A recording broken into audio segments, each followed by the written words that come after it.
desliga a rede social, desliga Facebook, desliga o YouTube, desliga celular, desliga a televisão, fica aqui, gente. É só 1 hora de trabalho, 1 hora e um pouquinho, e 1 hora que vai transformar a sua vida. Eu pergunto, será que não vale a pena, né, eu me desconectar de todas as coisas agora e ficar aqui para tirar o máximo de proveito dessa explanação, uma apresentação cujo objetivo é tornar-me uma pessoa ilimitada. Pessoal, não tem limite quando a pessoa quer, quando ela está afim, quando ela realmente está disposta a fazer uma transformação efetiva na vida dela e na vida das pessoas que ela ama, não tem limite, pessoal. E é essa disposição que eu quero passar para vocês hoje. A primeira coisa que eu quero passar é uma mudança de mentalidade. Já vou começar a falar disso já já. E a segunda, apresentar ferramentas concretas para que você decrete o fim do impossível na sua vida. Tá bom então, gente? Olha, e pessoal que já me conhece, né? Tem alguém aqui que não me conhece, pessoal? Algum novato aí? Se tiver algum novato, escreve aqui eu. Os velhos não precisa escrever não, tá bom? Quem já é da casa, é sossegado. Mas se tiver alguma pessoa nova aí, escreve eu, até para eu saber, porque às vezes a pessoa me vê pela primeira vez, ela pode assustar, né? Fala, o que esse maluco aí está falando? Então, fica tranquilo, olha lá, a Graça Almeida. Então, fica sossegado, viu, Graça? Aqui eu me coloco na sua presença como um amigo, como um irmão, como um pai. O objetivo aqui é dar a contribuição, tá bom? O Arnaldo também. E se o que eu estou falando servir para vocês, ótimo. Se não servir, paciência e vamos tocando em frente. Na próxima vai servir, tá certo? Bom, então vamos lá, gente. Olha, eu quero começar deixando com vocês um aviso. Esse aviso está relacionado, em grande parte, a tudo aquilo que eu já venho fazendo. Por isso que eu perguntei se tem alguém novo aqui. Porque se você é uma pessoa nova, você corre o risco de fazer um pré-julgamento da minha pessoa, porque você está vendo apenas uma fatia daquilo que eu estou fazendo e não conhece o meu trabalho por inteiro. Aí você corre o risco de tirar conclusões precipitadas, tendo em vista aquilo que eu vou apresentar. E o que eu quero dizer sobre esse aviso é o seguinte: toda a explanação que eu faço é baseado no livre pensamento, tá bom? Então aqui, eventualmente, eu vou falar de Gautama Buda, em outras ocasiões eu vou falar de Maomé, em outras ocasiões eu posso falar de Krishna, posso falar das filosofias hindu. Outro momento eu vou falar da tradição cristã. Hoje eu vou falar da tradição judaica. Mais especificamente, eu vou estar falando do Torá. Não que eu vou começar falando disso, eu vou abordar alguns pontos do Torá. Então, por que eu quero fazer essa explanação? Se você está me vendo pela primeira vez, você vai achar que eu sou judeu e que eu só falo disso. Não, eu tenho a mente aberta para tudo. É que hoje o tema vai enfocar a Torá, tá bom? Então, quem já me conhece já está acostumado, né? A semana que vem eu vou dar uma palestra sobre Buda, não tem problema. Mas hoje é sobre a Torá. É o que a gente vai estar abordando. Então, eu quero, desde o começo, você já me conheça, para que não faça pré-julgamento e não ache que eu estou dando uma preferência para uma ou para outra situação. Tá bom? Então, tá claro isso, pessoal? Quem já me conhece já sabe, né? Outra coisa, essa apresentação também, ela vem ao mesmo tempo, do lançamento desse livro. O livro do Torá não foi eu que escrevi, foi Deus que escreveu, foi Moisés que transcreveu lá, mas eu estou trazendo para a língua portuguesa uma versão da Torá com notas e ilustrações feitas por este que vos fala. Esse livro está disponível na Amazon. Lá no final dessa apresentação eu vou fazer a propaganda, se você quiser você compra. Apenas para contextualizar. Por quê? A Torá é nada mais, nada menos do que os 5 primeiros livros do Antigo Testamento. Só que essa edição da Torá, ela vem com o texto em português e eu trago também o texto em hebraico. Ah, Cris Almeida, mas você sabe hebraico? Pô, já estudei bastante hebraico, até para estar preparado para essa apresentação. Tive que estudar muito hebraico. Eu sempre falo para vocês que estou sempre estudando. Então eu trouxe aí essa versão em português e em hebraico da Torá, com comentários a meu respeito, comentários introdutórios para você entender o que são esses livros. E aí no final eu faço a propaganda Eu só estou adiantando que nós vamos tratar um pouco sobre isso. Se você quiser, você compra. Se não quiser, paciência e vai em frente com o trabalho que a gente vai apresentar aqui. Tá bom? Então, eu quero começar com a seguinte pergunta. E você precisa ter essa pergunta em mente, logo no começo. Qual é o impossível na sua vida? Qual é o impossível na sua vida? E, ao longo desse mês, eu fui falando em alguns vídeos do YouTube, eu falava sobre a morte do impossível. Para algumas pessoas, impossível, por exemplo, é um problema de saúde. Quer dizer, o médico me deu esse diagnóstico, eu estou com tal problema e ele disse que não tem cura. Então, esse seria o impossível na sua vida. Para outra pessoa, o impossível está relacionado a relacionamento. Cris, eu estou num pé de guerra lá em casa, eu, a minha esposa, o meu marido, a coisa não está bem, os filhos também estão preocupados, eu acho que a gente vai separar e não tem jeito, porque teve traição, teve isso, tem aquilo, não tem como resolver essa situação. Então, no caso, o relacionamento é impossível na sua vida. Ou você tem um impossível financeiro. Cris, eu estou com uma dívida muito alta de 100 mil, 200 mil, 1 milhão, 10 milhões, não tem como eu pagar, é uma dívida muito difícil, muito grande, muito isso, muito aquilo. Eu não sei o que eu vou fazer na minha vida, eu não sei como é que eu vou resolver esse problema. Então, pessoal, a questão financeira seria o impossível na sua vida. Então, para começar essa apresentação, você já tem que refletir aí, né? Tem que refletir qual é o impossível da minha vida. Porque você vai poder, então, aproveitar melhor esta apresentação e, a partir do que eu vou estar tratando agora, você vai poder se encaminhar daqui para frente, né, nas soluções, nas propostas que eu vou falar para você, tá bom?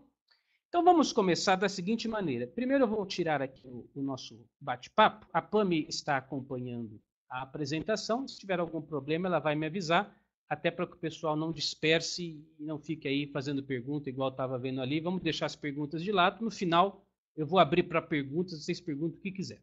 Tá bom? Então, eu quero começar dentro desse impossível, lembrando para você o seguinte, na maioria das vezes, o impossível acontece na vida das pessoas, principalmente porque elas não estão tentando. E isso em todos os aspectos. Não estão tentando uma cura alternativa, não estão tentando uma solução para aquele relacionamento complicado, não estão tentando uma alternativa financeira. Elas não tentam. E a maioria das vezes as pessoas não tentam por medo de fracassar. Né? Mas vamos pegar o problema financeiro, que é, por exemplo, o problema da maioria das pessoas, infelizmente. Né? Aliás, todos esses outros problemas, com dinheiro na mão, você até consegue dar conta dele. Vamos imaginar, pegar o caso número 1, você está com uma doença muito grave, mas se você tem dinheiro, meu amigo, você pega o seu jatinho, voa para os Estados Unidos, voa para a Europa, você busca um tratamento com dinheiro, aquilo que é difícil, você até dá um jeito. Né? Ou você está com um problema de relacionamento com a esposa, com o marido, pega os dois, vão fazer uma viagem para Paris, ou uma viagem, sei lá, para Bahamas ou para Miami, fica lá um mês de férias, vê se isso não ajuda, né? Tá entendendo? Então, eu costumo até brincar o seguinte, às vezes a pessoa fala, Cris, eu tenho muito problema, eu tenho conta, eu tenho a hipoteca da casa, eu tenho o condomínio, eu tenho problema lá no serviço. Eu falei, $1 milhão resolveria agora o seu problema? Resolveria. Então você não tem muitos problemas, você tem um problema só, que se chama $1 milhão. Na hora que você resolver esse problema, que se chama $1 milhão, todos os outros problemas são resolvidos. Então, na maioria das vezes, o problema, o impossível, está muito vinculado ao financeiro. Por isso que nessa abordagem de hoje eu vou puxar bastante para o financeiro. E em se tratando do financeiro, às vezes a pessoa ela nem tenta. A pessoa que tem a mentalidade de fracassado, ela pensa assim, eu não vou tentar porque vai que eu fracasso, vai que não dá certo. Só que a pessoa que tem a mentalidade próspera, a pessoa que já venceu esse nível do impossível, e agora ela já está com uma mentalidade diferente, ela não fica preocupada se ela vai fracassar. Ela pensa assim, se eu não tentar, eu já sou um fracasso. Enquanto a pessoa, anote isso no seu caderninho, por favor, a pessoa com a mentalidade retrógrada, a pessoa com uma mentalidade pobre, ela pensa assim: não vou tentar porque vai que eu fracasso. A pessoa que pensa para frente, a pessoa próspera, ela pensa: se eu não tentar, eu já sou um fracasso. E em se tratando do impossível na sua vida, eu falei que ia abordar alguns textos aqui do Antigo Testamento. Eu quero trazer um personagem conhecido por todo mundo, que é o rei Salomão. O rei Salomão escreveu o livro dos Provérbios. E no livro de Provérbios, capítulo 23, o rei Salomão diz o seguinte: porque tal como o homem pensa, assim ele é. Essa mesma frase foi dita 1000 anos depois por Gautama Buda. Talvez Gautama Buda teve acesso ao livro de Provérbios. Gautama Buda diz: nós somos o que nós pensamos. É possível que Gautama Buda tenha conhecido o livro de Provérbios, porque ele era um homem muito estudioso. Né? Gautama Buda viveu aproximadamente 300 anos antes de Cristo. Já Salomão é 1000 e lá vai pedrada antes de Cristo. E essa concepção, essa ideia, ela começa a nos dar os primeiros insights sobre o que é que nós vamos fazer com esse impossível. Ora, aquilo que você acha que é impossível na sua vida é impossível porque você acha que é impossível. Tal como o homem pensa, assim ele o é. Cris, nunca vou conseguir pagar essa dívida. Ah, é? É, então tá bom. Então você nunca vai conseguir pagar essa dívida. Por quê? Porque você pensa que nunca vai conseguir pagar essa dívida. Enquanto a sua cabeça, enquanto a mentalidade não sofrer uma transformação profunda, e a palavra profunda aqui é importante, porque não adianta ser apenas o blá blá blá, apenas no oba-oba, apenas você ouviu essa palestra e pronto, tudo mudou. Não, é preciso um aprofundamento, uma reflexão, é preciso cavar até achar a água do poço. Enquanto você não fizer esse trabalho interior, meu amigo, minha amiga, as coisas vão acontecer tal como você pensa. Essa que é a verdade. E, infelizmente, a maioria das pessoas fica cultivando as piores formas de pensamento possível. Eu venho falando isso há anos já nas apresentações que eu faço. Elas sentam na frente da televisão e para assistir o quê? Tragédia, violência, morte, assassinato, traição nos noticiários, nas novelas, nos filmes. É isso que elas veem. E, de repente, a vida dela está assim, né? Está uma desgraça, coisa dando errado, a pessoa é assaltada, aí o marido trai, aí ela perde dinheiro, aí o outro tenta passar por cima dela, mas ela não percebe que, tal como o homem pensa, assim ele o é. E se o que você pensa, se o que está fluindo nos seus pensamentos é apenas o conteúdo televisivo, ou apenas as porcarias que você fica vendo na internet, e você não se dá o trabalho de ter um pensamento construtivo, eu pergunto, o que vai ser da sua vida? Você está entendendo, gente? Então, aqui esse é o primeiro grande insight da noite. A morte do impossível começa quando você começa a trabalhar uma nova mentalidade na sua vida. Quando você risca da sua vida, risca da sua caderneta aí a palavra impossível e começa a colocar, não, é possível sim. Se eu trabalhar, se eu me determinar, eu vou conseguir. Pode até estar difícil, mas eu não sei como, eu não sei de que forma, mas eu vou sair dessa situação. O diagnóstico foi o pior possível, mas tantas outras pessoas já passaram por esse problema e já tiveram uma recuperação da saúde, por que eu não posso me recuperar? Olha, a minha situação no meu casamento está muito difícil, sim, é uma situação muito complicada. Mas eu sei de pessoas que tiveram situações tão ou piores complicadas do que essa e hoje estão muito bem. A minha situação financeira não é das melhores.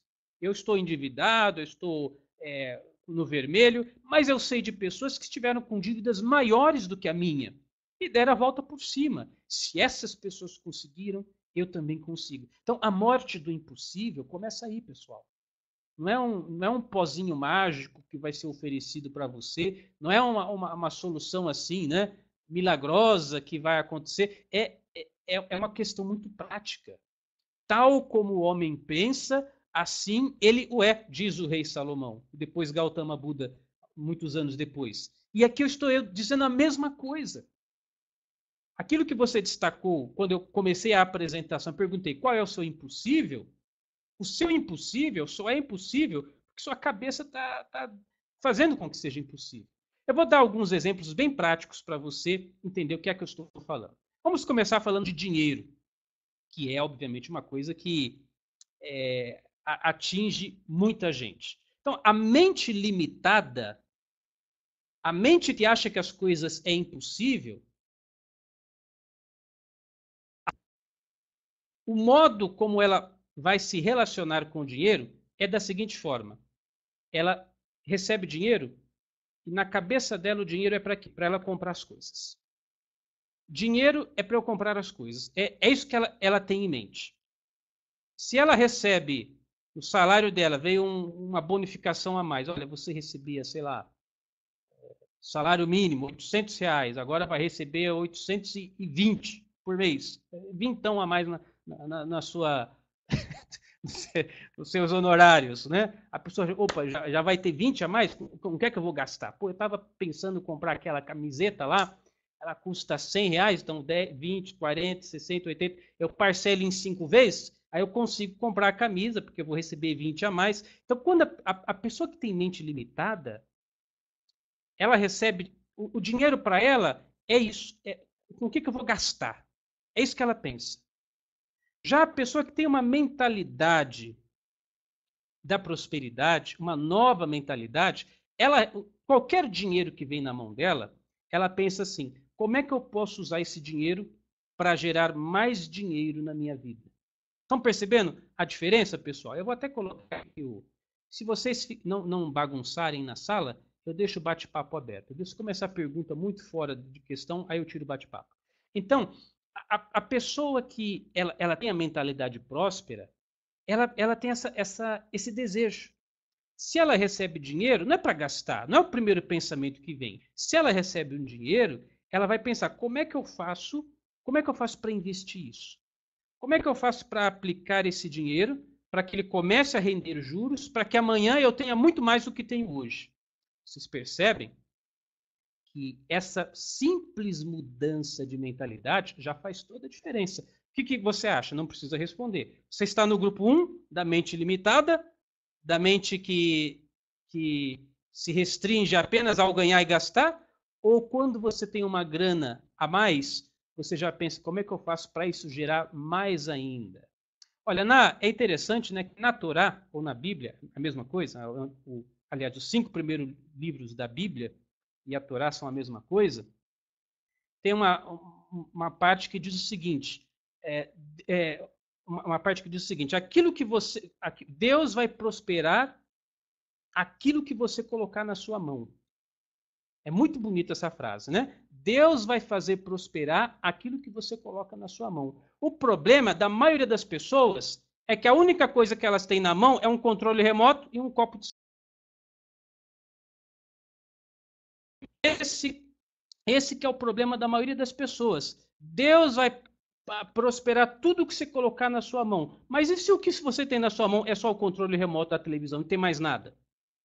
Como é que essa força divina vai começar a agir na sua vida? Então, isso diz respeito a essa nova mentalidade de começar a trabalhar. O que eu vou colocar na minha mão? O que eu posso fazer prosperar que está aqui comigo e que é possível fazer crescer? Está entendendo? Então, essa é a primeira mentalidade que tem que ser mudada para transformar o impossível em algo possível. Outra mentalidade diferente, investimento. Você vê que a pessoa com a mente limitada, o que é investimento? É caderneta de poupança, aplicação numa renda fixa, fazer uma previdência privada. Então, a pessoa que ela tem a mente limitada, ela vê investimento como uma aposentadoria. Eu estou fazendo uma poupancinha, porque quando eu me aposentar, aí eu vou ter uma graninha extra. Essa é a cabeça da pessoa que pensa pequeno. Está entendendo? Já a pessoa com uma nova mentalidade, ela vê investimento como uma estratégia para gerar ainda mais abundância na vida dela. Tudo aquilo que ela recebe é para reinvestir. Aliás, o jeito que uma pessoa com a mentalidade limitada faz o orçamento da casa, se é que faz, é muito diferente de uma pessoa que faz o orçamento que tem uma mente próspera, uma mente que pensa longe, que pensa ilimitado.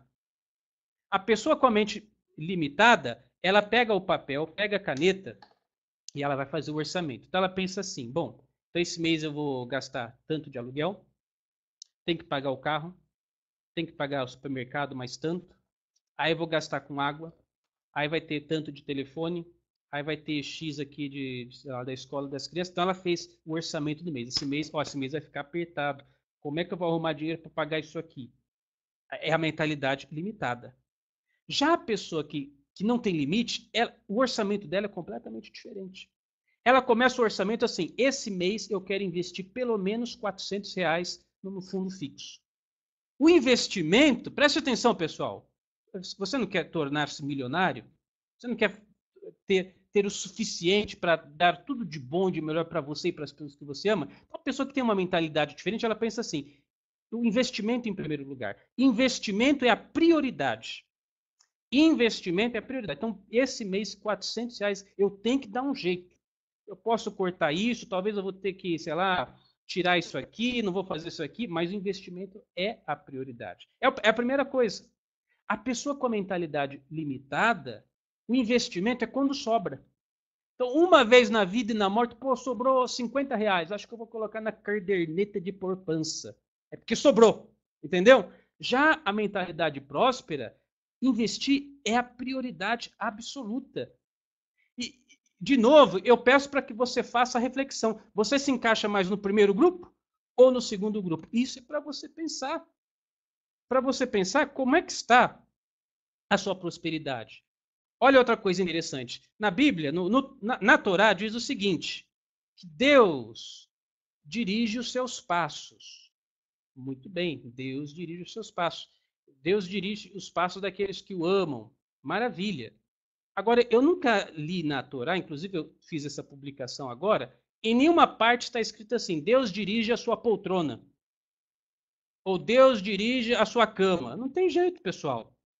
Se você quiser que a prosperidade, a abundância, a fartura se manifeste na sua vida e você quer ter uma orientação divina para que essas coisas sejam bem conduzidas, você precisa dar os passos. Você tem que começar a caminhar. Se você não começar a caminhar, se você não fizer a sua parte, vai ficar muito difícil. Porque tem até aquele ditado dos antigos, né? Deus ajuda quem se ajuda. Como é que Deus vai dirigir seus passos se você não está dando passo nenhum? Então, isso é para você pensar. Outra diferenciação da mentalidade, da nova mentalidade que eu quero que você tenha. O trabalho, pessoal. A mente limitada, ela acredita que precisa trabalhar para ter dinheiro. Talvez muitos de vocês pensam nisso. A pessoa que tem uma mentalidade diferenciada, que ela não coloca limites de realização para ela acredita que é o dinheiro quem tem que trabalhar para ela. E é interessante, né? Algumas religiões até colocam assim, aquela frase do Novo Testamento, que você não pode servir a Deus e ao dinheiro. Ai, Cris Armeida, você fala muito em dinheiro. Você não pode servir a Deus e ao dinheiro. Eu pergunto, quem que está servindo dinheiro? O grupo 1 da mente limitada ou o grupo 2 da mentalidade próspera? Não é você servir o dinheiro, é o dinheiro que tem que servir para você. É o dinheiro que tem que te servir. Mas se você só trabalha para ter dinheiro, e se você acha que a única forma de ter dinheiro é trabalhando, então você está servindo dinheiro. Então você está trabalhando para no final do mês ter dinheiro. Mas a pessoa que pensa grande, ela pensa da seguinte forma: eu vou fazer esse dinheiro aumentar. Eu vou fazer esse dinheiro trabalhar para mim. Eu não vou ser servo do dinheiro. É o dinheiro que será o meu servo. Inclusive, nesse aspecto, aqui está a questão do arriscar-se. É um livro muito bacana que você já ouviu falar dele, O Pai Rico e o Pai Pobre, de Robert Kiyosaki. Ele traz uma estatística muito interessante sobre o trabalho do empreendedor, o trabalho do empresário que quer ser bem-sucedido. Ele coloca da seguinte maneira: cada 10 projetos, cada 10 empresas, 9 vão fechar. Apenas uma vai prosseguir. Então, a pessoa que tem a mentalidade que tudo é difícil, não dá, não tem jeito, é impossível, ela raciocina assim. Ela fala, bom, se cada 10 projetos, 10 empresas, 9 vão fechar, só uma consegue, então é 90%. Então, eu tenho 90% de chance de fracassar. Então, não vou nem começar. Esse negócio é que o Cris Almeida tá maluco. Eu não vou nem me arriscar o meu projeto, o meu negócio. Porque, olha só, de cada 10, 9 fecha. Então, eu tenho 90% de chance de ser um fracasso. Mas a pessoa que não tem limite, a pessoa que enxerga as coisas numa dimensão maior, ela pensa assim, bom, se cada 10, 9 fracassa e uma dá certo, então uma dá certo. Então, para mim ter 100% de certeza que eu vou ser um sucesso, é só eu tentar 10 projetos. Um desses vai dar certo. Estão entendendo a lógica, pessoal? É uma lógica diferente. Se de cada 10, 9 vão fracassar e um vai ser bem sucedido, é só eu começar 10 projetos e um deles eu tenho certeza que eu vou ficar milionário. Então, a mentalidade é completamente diferente. Veja só, nós somos o que nós pensamos. Tal como o homem pensa, assim ele o é. Se o que você vê na sua frente é o fracasso, é a impossibilidade, então, meu amigo, o que você vai ter na sua vida será a impossibilidade. Isso se aplica na saúde também. Olha, a mente limitada acredita que precisa se exercitar para não ficar doente. É assim que a pessoa limitada pensa. Ela pensa assim: bom, Cris, eu vou começar a fazer academia, porque eu fui no médico, ele disse que o meu coração não está muito bom e eu tenho que fazer esteira. Já a mente próspera, ela se exercita para manter a saúde e o vigor. No primeiro caso, a pessoa só vai começar depois de uma doença grave. Depois que ela já teve um infarto, depois que ela já teve um problema sério, depois que ela já teve um diagnóstico muito ruim, aí, por causa do medo, para não ficar mais doente ainda, ela começa a se exercitar. Se você tem uma mentalidade próspera, não. Pô, eu vou me exercitar porque o meu corpo é o meu patrimônio. É com ele que eu trabalho, é com ele que eu me exercito. Então, eu tenho que mexer meu corpo para deixar ele sempre ativo. Então, pessoal, tudo isso se resume na mentalidade. Mentalidade. Você quer transformar o impossível em possível na sua vida? Olha aqui quantos exemplos eu estou passando. E olha, nesse caso também, eu quero que você se avalie em todos esses casos. Onde é que você se encaixa? Enquanto eu vou falando, você vai pensando, puxa vida, é mesmo, né? Eu estou pensando assim, eu podia pensar assado, olha só, a minha mentalidade é essa. Será que é por isso que eu não estou conseguindo ir para frente? Com certeza é. Não vai para frente porque a sua cabeça não está permitindo. Pessoal, vamos mudar isso, tá bom? Vamos mudar isso. Então, para fazer essa mudança, que eu tô, no primeiro momento eu estou apresentando o cenário para você, eu quero trazer para vocês uma possibilidade, tá certo? Como eu falei no início da apresentação, pessoal, eu não tenho limite aqui. Nós somos livres pensadores. Eu posso falar de todos os assuntos, eu posso falar de todas as ideologias, filosofias, mas hoje a gente vai tratar de uma dessas possibilidades, que é a Torá. Os ensinamentos ocultos, os ensinamentos codificados na Torá. Então, existem várias formas de você mudar a sua mentalidade.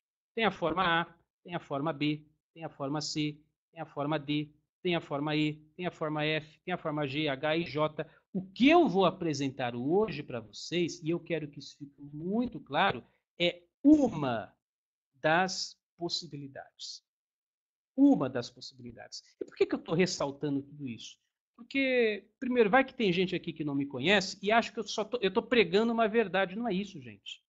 Eu apresento para as pessoas as possibilidades. Você vai trabalhar, vai se exercitar, vai colocar em prática aquela opção que você acha mais adequada. Mas, pelo menos, se dê o direito de conhecer essa possibilidade. No caso, a possibilidade da Torá. Ora, em se tratando da Torá, os povos, além dos cristãos, mas os cristãos têm muito pouco contato com a Torá, são os primeiros 5 livros do Antigo Testamento. Os cristãos têm mais contato com o Novo Testamento. O povo que mais tem contato com a Torá é o povo judeu, inegavelmente. E por que eu estou, Cris, por que você está trazendo, então, a Torá como uma possibilidade de mudança de mentalidade? Exatamente por causa do povo judeu. Eu vou trazer para vocês umas estatísticas, vou imprimir aqui. Olha que interessante. O povo judeu é um povo muito único. Eles representam menos de 1% da população mundial. E você deve saber disso. Menos de 1%. Então é 0,0 alguma coisa nos 7 bilhões de habitantes no planeta Terra. Menos de 1%. Porém, a contribuição do povo judeu, que estrutura a sua vida a partir da Torá, inclusive, não sei se você sabe, em Israel, não tem constituição igual no Brasil. A Constituição de Israel é a própria Torá. Isso é interessante de você saber, né? Eles usam esse livro como um livro de constituição, um livro de direito e de fato. E olha só as contribuições que alguns judeus trouxeram para a humanidade. Na física, Albert Einstein. Alguém aqui já ouviu falar? Na psicologia, Sigmund Freud. No comunismo, Karl Marx. A vacina da polio também foi inventada por um judeu, Jonas Salk e Albert Sabin. Até na religião, Jesus Cristo, acredite você não, era judeu. Então, quando você começa a pensar nas grandes contribuições da humanidade, você vai ver que a mãozinha do povo judeu, de alguma forma, está ali. Olha, 35% dos prêmios Nobel foram designados para judeus. Vamos relembrar que o povo judeu constitui menos de 1% da população mundial. Como é que menos de 1% da população mundial consegue 35% dos prêmios Nobel? 25% dos bilionários no mundo são judeus. Das 400 pessoas mais ricas da Forbes, quase 100 delas são judeus. Quase um quarto é judeu.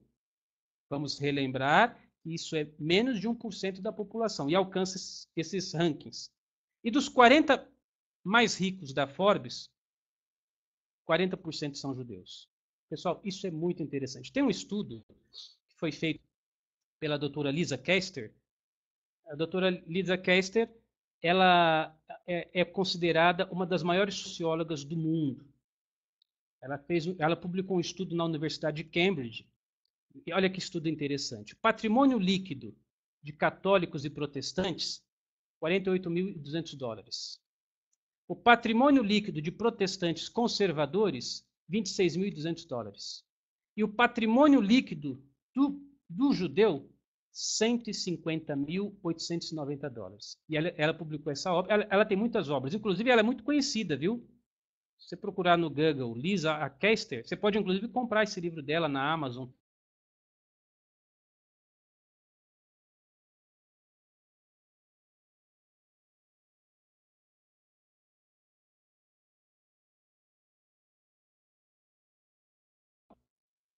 O maior estudo em nível mundial que procura fazer a correlação entre fé e dinheiro. E ela, nesse estudo Fé e Dinheiro, ela traz um dado muito interessante. Ela diz o seguinte, que não se pode, inclusive até trouxe aqui um texto dela, a religião é um fator muito importante na acumulação de riquezas. Fator esse que de forma alguma pode passar despercebido.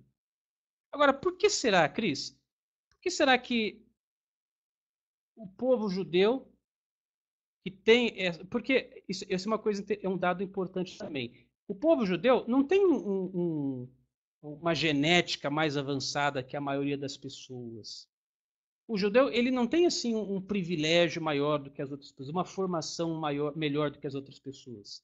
Mas ele tem uma religião, voltemos aí ao estudo da Lisa Kester, baseada na Torá. Não estou dizendo para você se tornar, Cris, então vamos virar judeu que tudo vai resolver na minha vida. Não, não é isso, pessoal. Pelo amor de Deus. Não vamos misturar as coisas. O que eu quero passar aqui para você, quais são esses fundamentos? Por que isso é assim? Por que eles conseguiram isso? E a lista não para não, olha. Eu trouxe aqui para vocês, como se diz aqui na minha terra, para matar a cobra e mostrar a cobra morta. Eu trouxe para aqui uma lista dos proprietários, dos fundadores ou dos cofundadores de algumas empresas que eu acho que você já ouviu falar. E todas elas têm a mão de um judeu. Ou o judeu é proprietário, ou o judeu é fundador, ou o judeu é cofundador dessas empresas que eu vou falar agora. Primeira, Google. Já ouviu falar? Segunda, Facebook. Já ouviu falar? Terceira, Wikipédia.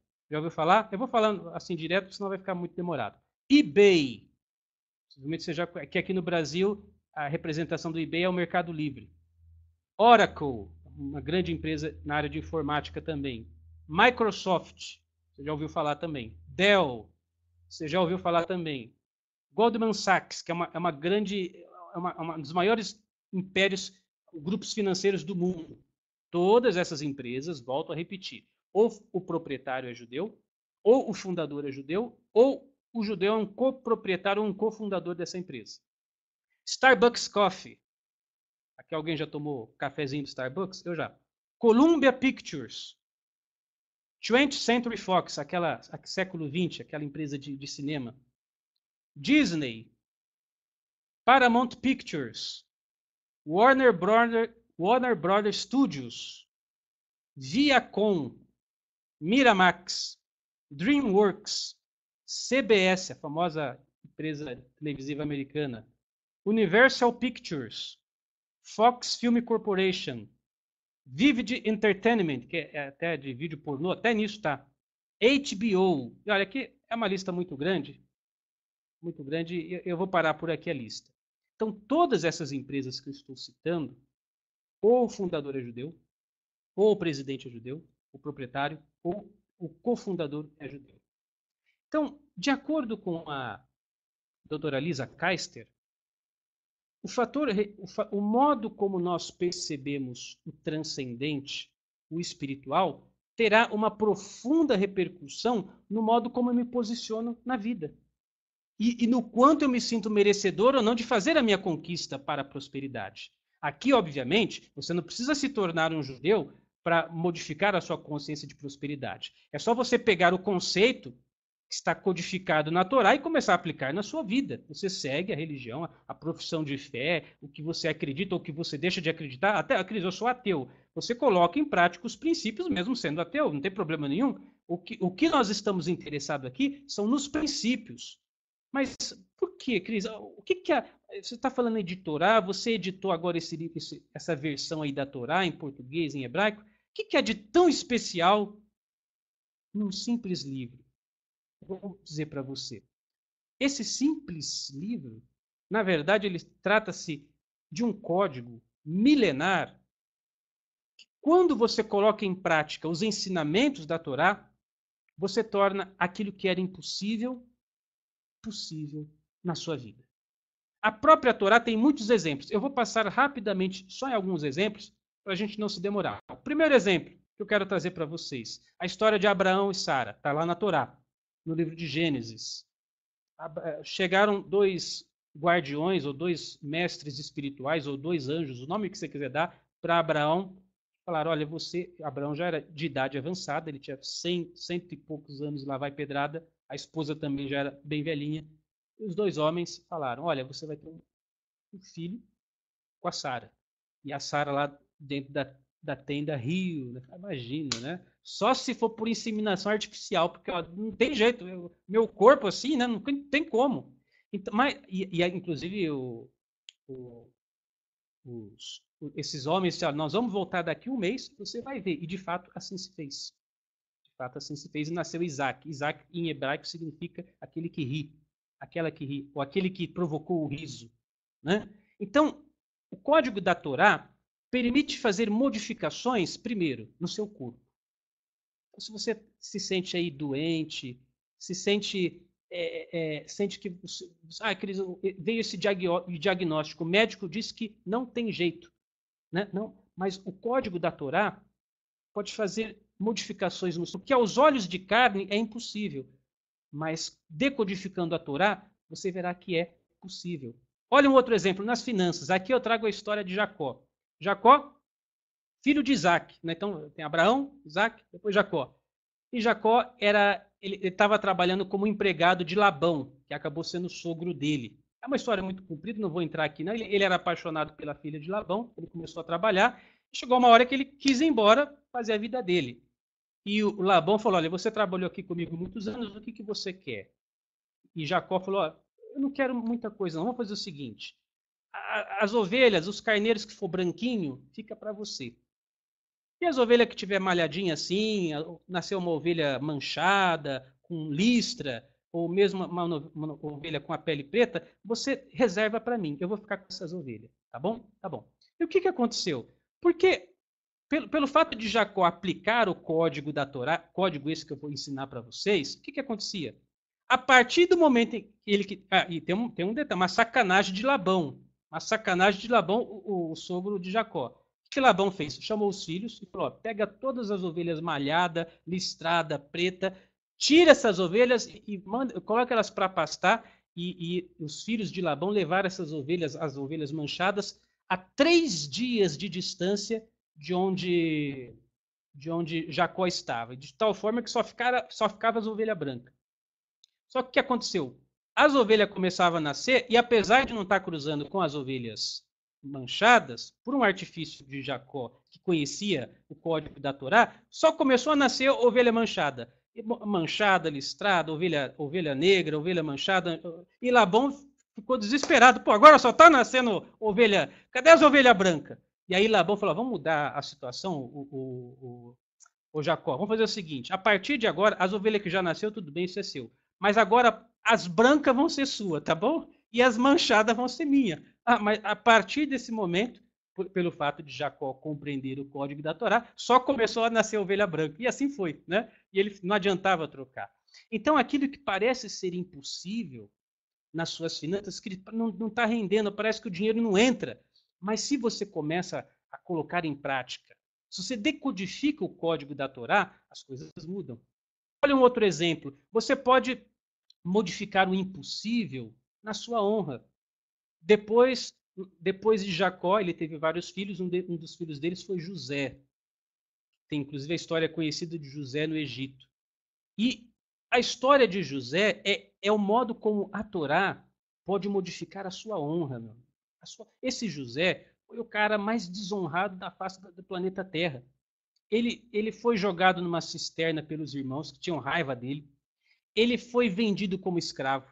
Ele foi colocado lá nos quintos dos infernos para comer o pão que o diabo amassou com o rabo.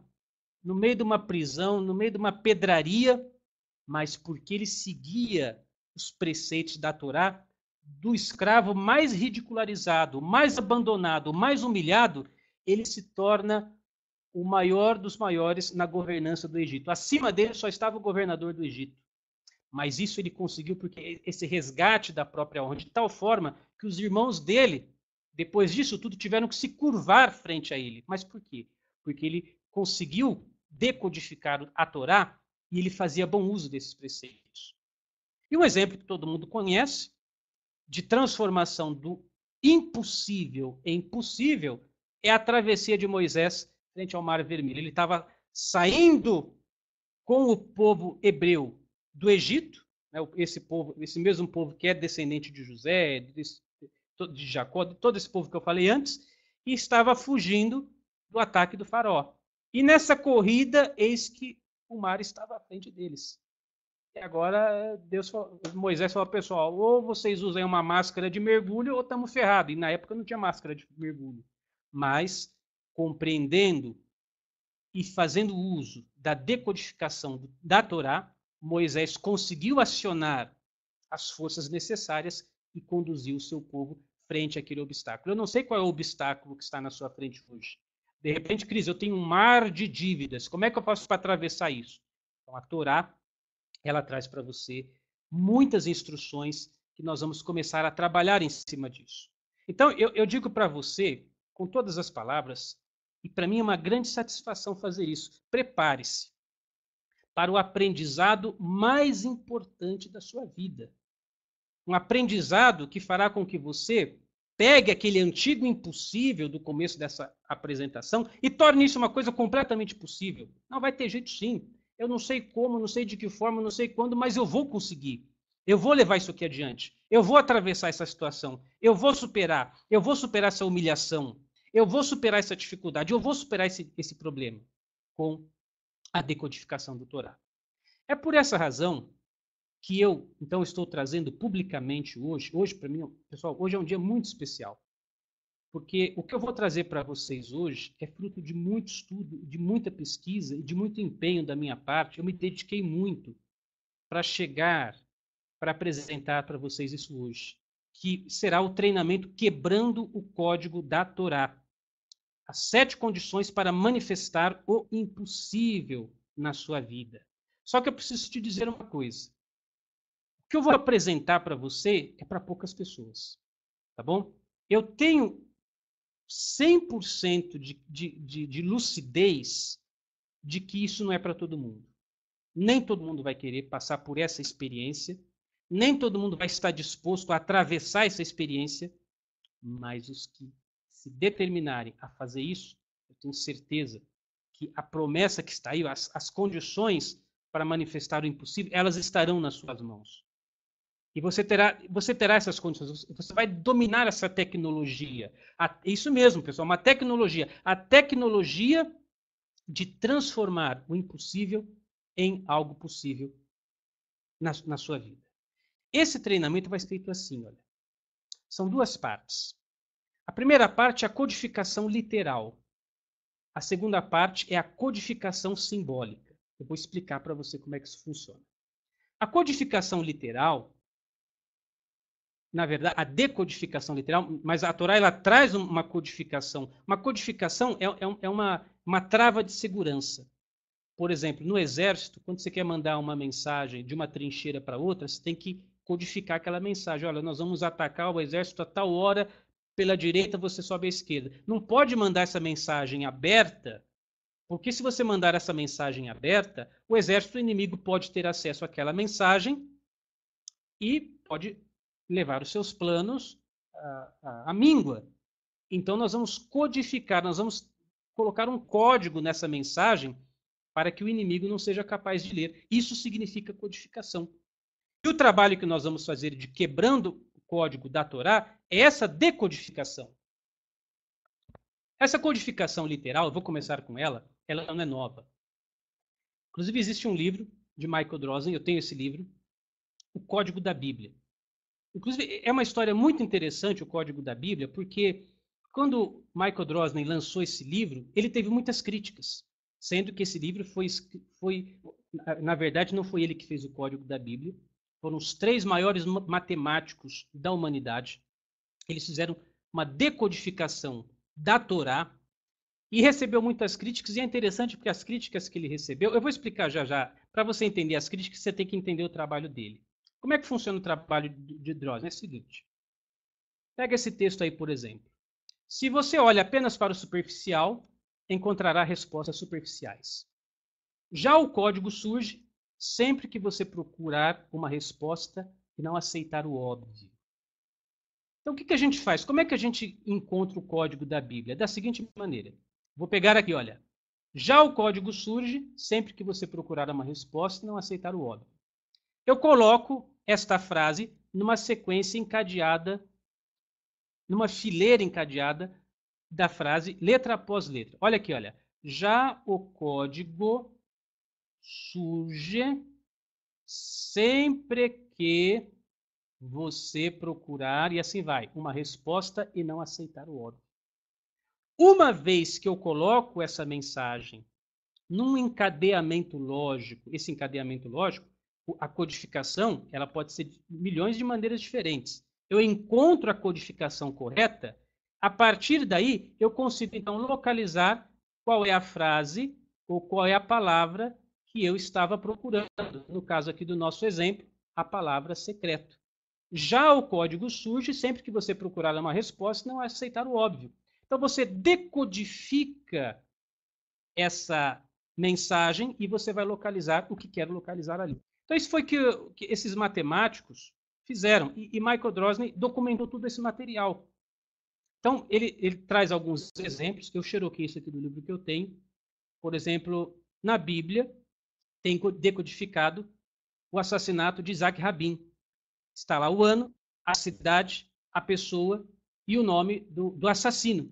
Então aqui você tem, por exemplo, Tel Aviv, em hebraico. Aqui você tem a frase assassinato de Rabin. Aqui você tem o ano e aqui você tem o nome do assassino. Olha outra decodificação. O nome exatamente tal como é do asteroide Shoemaker-Levy, que bateu no planeta Júpiter em em 16 de julho de 1994. Só que a data aí está a data seguida pelos hebreus, pelo povo judeu. Então aqui você tem o nome do asteroide, aqui você tem a frase baterá em Júpiter e aqui você tem a data exata que esse evento aconteceria. Olha aí um outro exemplo. Nós temos aqui Hitler, homem mau, aqui a frase nazista inimigo e aqui massacre. Nós temos uma outra decodificação. Olha só que interessante. Colômbia, eles vão chorar, o choro vai cair, né? Eles vão se entristecer. Aqui nós temos a frase, aqui nós temos lançamento, o fogo vai destruir, e aqui a palavra desastre, que foi aquele desastre com a nave Columbia, no lançamento, quando ela pegou fogo e destruiu, e as lágrimas caíram de muitas pessoas. E assim sucessivamente. Esse aqui até peguei na internet, não é do Drosnin, é uma outra pessoa que fez, mas achei interessante, olha só. Bob Marley, aqui é a palavra músico, e aqui é a palavra reggae. Até isso, né? Mas isso não é dele, então não é oficial. Mas o que é isso que eu estou passando? Veja só, esse processo de codificação, de decodificação, Drosnin começou a receber algumas críticas, e é interessante o modo como as pessoas criticavam, porque a crítica que ele recebeu é mais ou menos assim. Vamos imaginar que eu venda para você uma caneta hidrocor, e eu falo, pessoal, eu estou vendendo essa caneta, é uma caneta muito boa, você pode anotar, escrever em várias superfícies, mas ela não funciona em superfícies ásperas, tá bom? E eu faço um manualzinho dessa caneta, tá aqui a caneta hidrocor do Cris Almeida, não funciona em superfícies ásperas. E aí você compra essa caneta hidrocor, aí você fala, Cris, eu vou processar você. Por quê? Porque eu fui escrever na superfície áspera e a caneta não funcionou. Você está me enganando. Mas você não viu? Na explicação da caneta, estava dizendo que ela não funciona em superfícies ásperas. Então, pessoal, eu acho muito interessante porque você vai encontrar vídeos no YouTube de pessoas criticando o código da Torá, só que é uma coisa tão infantiloide, é uma coisa tão idiota, desculpa a expressão, que a crítica que eles fazem é o que está escrito na própria documentação dos matemáticos que descobriram o código da Torá.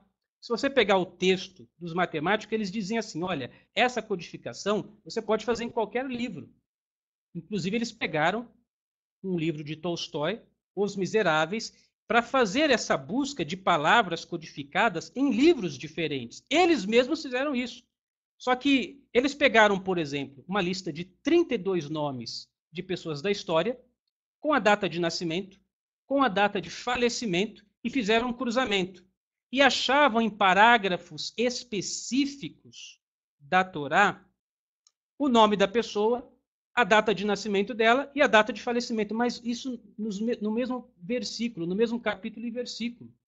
Então, você achar palavras aleatórias, isso eles falam no próprio documento. As pessoas que criticam, elas estão tomando uma atitude muito simplória, que elas, por exemplo, não leram a documentação do Código da Torá. Elas não leram que a crítica que elas fazem já está lá descrita.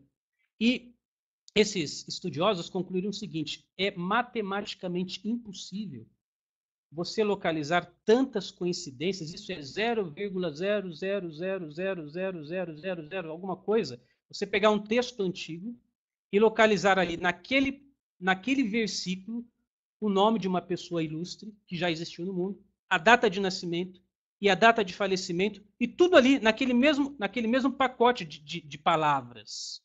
O que você pode encontrar, inclusive as pessoas que criticam, eu vi um vídeo no YouTube esses dias, que fizeram a mesma coisa com um livro de Moby Dick e encontraram lá algumas palavras, mas vai encontrar mesmo. Isso está no próprio manual, na explicação.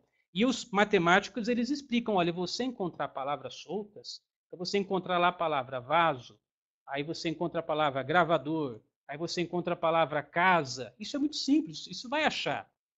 Mas achar dados com datas, com nomes, com sobrenomes das pessoas e com os eventos que estão envolvendo esses nomes e sobrenomes e encontrar tudo isso dentro do mesmo texto, na maioria das vezes no mesmo versículo bíblico que é decodificado, Isso é 0,000000001% impossível. Estão entendendo, pessoal? Então, isso significa o código da Torá. Para fazer esse trabalho, não é uma coisa tão simples assim. Você tem que ter fundamento de hebraico, você tem que pegar, não é o texto, por exemplo, se você pegar a Bíblia em língua portuguesa, você não vai conseguir fazer isso, essa decodificação. Você tem que pegar a Bíblia em hebraico. Por isso que eu lancei a Torá em português e em hebraico, para que as pessoas tivessem acesso a esse material. Você tem que ter pelo menos uma compreensão básica do hebraico. E você tem que ter o software matemático para fazer esses cálculos e tem que ter paciência para fazer esses cálculos, porque demora bastante. E primeiro, eu estudei hebraico para poder entender tudo isso. Eu comprei o software, eu até fiz aqui o nome. Então eu escrevi aqui, olha, Cris Almeida. O hebraico é de trás para diante, como a gente disse, é da direita para a esquerda. E na transliteração, inclusive, eu coloquei o Aleph. O Aleph não é necessário, porque o Aleph ele não é pronunciado. Mas como eu quis fazer uma transliteração exatamente como é o meu nome, então você tem Almeida, Aleph, Lamed, o Men, o Yod, o Lamed e o Aleph de novo. Perdão, o Dalet e o Aleph de novo. Então, para fazer essa transliteração, eu usei os caracteres direitinho e encontrei o nome Cris Almeida numa passagem do livro de Êxodo, quando Moisés está fazendo a travessia do povo escravo para encontrar a libertação. Então, quando eu fiz essa decodificação do Torá, para mim foi uma coisa maravilhosa, porque essa é uma das promessas do trabalho do código do Torá. O seu nome está lá.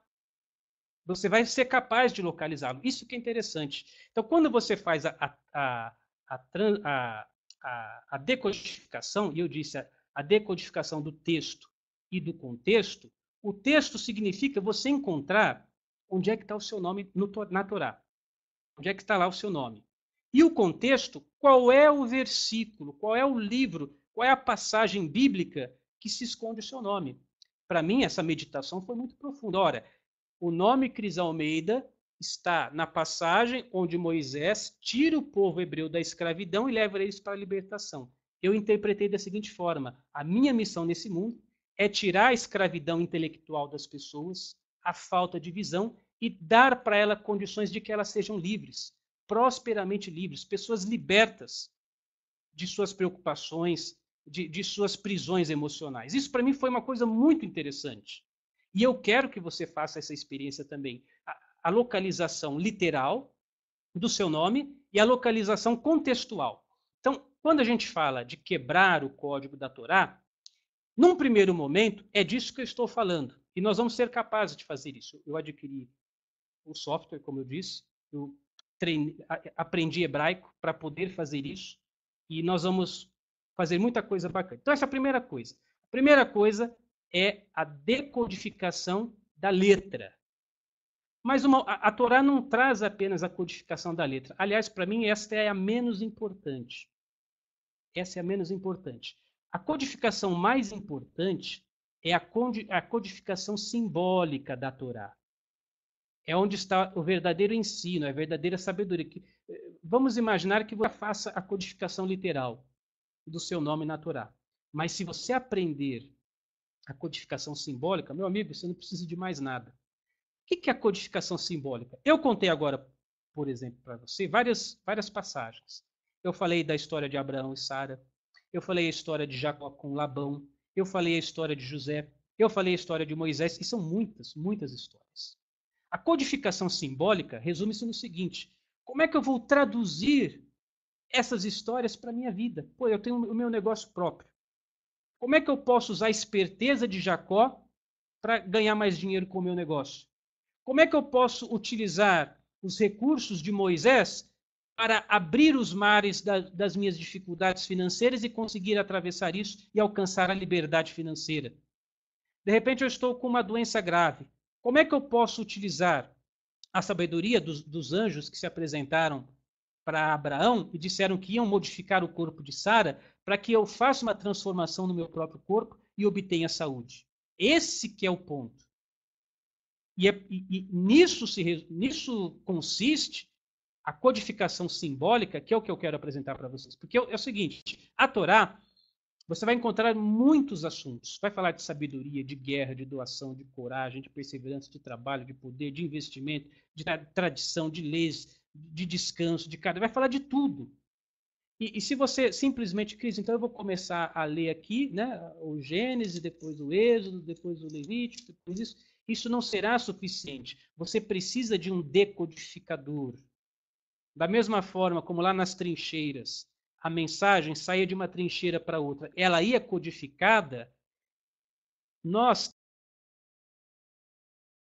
ocultos na Torá, nós temos muitos códigos ocultos que, quando são revelados, você começa a entender esse texto de uma forma completamente libertadora. Então, o que eu fiz? Ao longo desses anos, olha, pessoal, eu estudei muita coisa. Foram mais de 40 livros que eu tive que estudar para trazer esse conhecimento para você. E os principais livros, tem muito mais, mas os principais são esses. Quebrando o Código Judaico, Os Segredos da Riqueza dos Judeus Revelados, a Sabedoria dos Judeus para o Sucesso nos Negócios, O Código do Dinheiro, O Fenômeno dos Judeus e O Homem Mais Rico, já existe o Homem Mais Rico de Todos os Tempos, é a história de Salomão. Inclusive, quando eu estava fazendo esse estudo, eu já lancei o treinamento Código de Salomão. Só que agora eu estou reunindo todo esse conhecimento, esses são os livros base desse trabalho, mais os outros 40 livros, mais a Torá, que inclusive lancei a versão em português e hebraico da Torá, está disponível na Amazon para você comprar, e transformei isso em um material de 7 grandes pilares, 7 grandes fundamentos, 7 princípios que, quando aplicados de forma correta na sua vida, você então terá efetivamente decodificado a Torá e começará então a utilizar isso de forma muito prática na sua vida. Mas não para por aí não. Além dessa decodificação, eu vou trazer para vocês uma coisa que eu não sei se alguém no planeta Terra já trouxe isso a público, mas eu estou chamando isso de indução cabalística. O que é indução cabalística? Cristo está ficando maluco. Cabala, Torá. Fica frio, pessoal. Eu sei o que eu estou fazendo. Indução, vocês já ouviram, quando vocês eram criança, vocês já foram até um circo, ou de repente foi uma festa onde tinha um mágico, e ele pegava o coelho na cartola, e ele falava abracadabra. Quem aqui já ouviu essa palavra? Vocês conhecem, não conhecem? Abracadabra. E aí fazia mágica, tal, as crianças riam, o coelho na cartola, isso e aquilo. Pois é. Abracadabra, ela vem do hebraico. Avra significa tal como eu digo, ou tal como eu falo. Kedabra, assim será feito. Avra kedabra, tal como eu pronuncio, tal como eu falo, assim será feito. Então, eu estou desenvolvendo uma série de áudios, que eu estou chamando de induções cabalísticas, onde nós vamos aplicar a técnica do abracadabra. É você, por meio dessa indução, tal como você diz, assim se materializará. Então, esse trabalho, pessoal, o treinamento Quebrando o Código da Torá, com certeza, será um dos treinamentos mais completos que eu já fiz na minha vida. E você é meu convidado para participar disso. Como é que vai funcionar? Veja só. Por isso que eu disse que não vai ser para qualquer um, tá bom? Não vai ser para qualquer um. Nem todo mundo vai estar disposto a passar por essa experiência. Eu não sei se você vai estar disposto a passar por isso, mas vai ser assim, olha. Serão 7 aulas ao vivo. Essas aulas vão acontecer nas quartas-feiras, às 9 da noite. Ai, Cris, esse horário eu estudo, eu trabalho. Não, fica tranquilo, porque tudo é gravado. Se você não puder estar na aula ao vivo, você vai participar depois da aula gravada. É só você acessar lá o painel, eu vou te passar o endereço agora. Você vai acessar o painel, você vai ouvir a gravação. Se puder participar ao vivo, igual nós estamos aqui agora, ótimo. Além das 7 aulas ao vivo, eu vou passar para vocês 7 induções cabalísticas. Então, ao final de cada aula, vamos imaginar que hoje fosse a primeira aula, o primeiro pilar. Vocês lembram que são 7 pilares desse trabalho que foi decodificado ao longo de todos esses anos. Então, terminei a aula número 1, aí eu vou passar a indução cabalística Abracadabra número 1 para você.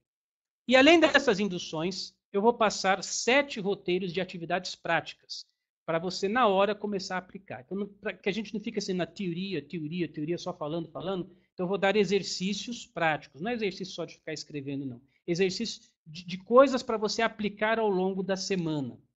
Eu vou dizer para você certinho, pessoal, essa semana você vai fazer assim, vai tomar tal atitude, vai fazer isso. Você vai pegar aquele roteiro e vai colocar aquele roteiro em prática. Além das 7 aulas ao vivo, além das 7 induções cabalísticas, além desses 7 roteiros, para você começar na hora a aplicar, eu vou presentear você com a decodificação literal. Eu me preparei bastante para fazer isso. Eu treinei bastante o hebraico para fazer isso. Eu adquiri o software, não é barato, eu adquiri o software para fazer a decodificação do Torá. Vai levar bastante tempo, mas todos os participantes do treinamento, quebrando o código da Torá, vão saber exatamente em qual parte da Torá, o versículo da Bíblia, em qual parte que o seu nome está ali registrado. E você fazendo a decodificação literal do seu nome, você será capaz de fazer a compreensão textual e vai saber localizar qual é o texto bíblico que esconde o seu nome, onde é que ele está. E a partir daí você vai deduzir o que Deus quer de mim nesse mundo. Então, tudo isso que nós vamos fazer. Agora, preste atenção. Esse treinamento, pessoal, é lógico que eu não vou cobrar isso, não sou maluco. Mas eu poderia tranquilamente cobrar 19 mil reais. Ah, Cris, esse número você está inventando. Onde é que você tirou esses 19 mil reais?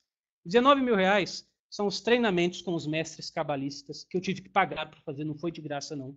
E eu passei por muitos treinamentos, foram muitas horas de estudos, horas pagas. Foram os mais de 50 livros que eu tive que adquirir para fazer esses estudos. Foi a compra do software para fazer a quebra da Torá. São as minhas horas e horas de estudo montando esse material e preparando essas aulas.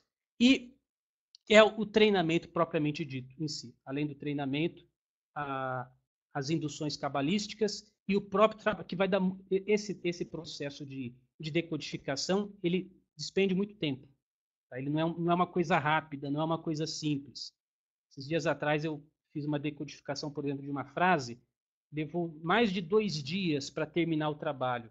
O computador rodando dia e noite, não podia desligar. Ele ficava lá decodificando, que leva muito tempo para fazer isso. Porque ele vai pegando letra por letra e vai tentando todas as variações possíveis e imagináveis até conseguir encontrar, quebrar aquele código do seu nome.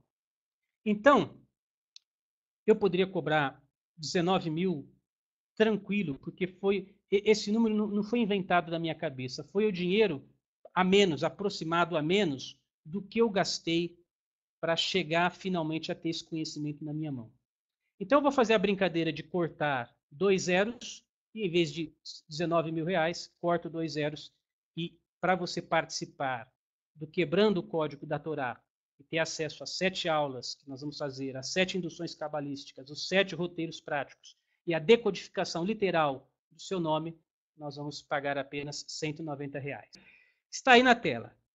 Não digita www, tá bom, pessoal? Não digita isso. Hein? Você vai abrir o seu navegador e vai digitar torá.cadastrejá.com, tá? É isso que você vai digitar. Vou até digitar aqui para quando você sair também. torá.cadastrejá.com. Só. Não vai digitar mais nada. Vai abrir a página de vendas, aí você vai preencher lá certinho. Se você já comprou alguma coisa minha na área de membros, é só você fazer o seu login, então é só você acessar, preencher, efetuar a sua compra. A página que vai se abrir é essa aqui. Depois que você fizer a sua inscrição, a página de acesso é a mesma, tá? Você vai ter aqui um link, olha, vou até mostrar aqui para vocês, acessar o treinamento. Então, tanto para fazer a compra quanto para acessar o treinamento é nesse endereço, torá.cadastrejá.com. É só você fazer o seu acesso, procede lá com o seu o nome, o e-mail, etc. E pronto, você já vai ter acesso e já vai então poder começar a ter acesso ao conteúdo que já está lá disponível. Tem pouca coisa ainda, porque o treinamento efetivamente começará na próxima semana. Mas o que está lá já disponível, você já vai poder acessar. Inclusive, já vai poder encaminhar a decodificação do seu nome. Então tem lá as instruções, o que você tem que fazer, como é que você tem que preencher certinho, para que eu possa então já começar a colocar o software para rodar e começar a fazer a decodificação literal e textual do seu nome na Torá. Tá bom então, gente? Então olha só, pessoal, o que eu tinha para passar para vocês hoje, felizmente eu consegui em 1h15, era isso. Claro que eu tenho muita coisa ainda para passar, mas, pessoal, aí começa a falar muito, aí já é muita coisa e ia complicar. Então, eu tentei resumir ao máximo e fico aqui agora disponível para perguntas. Tá?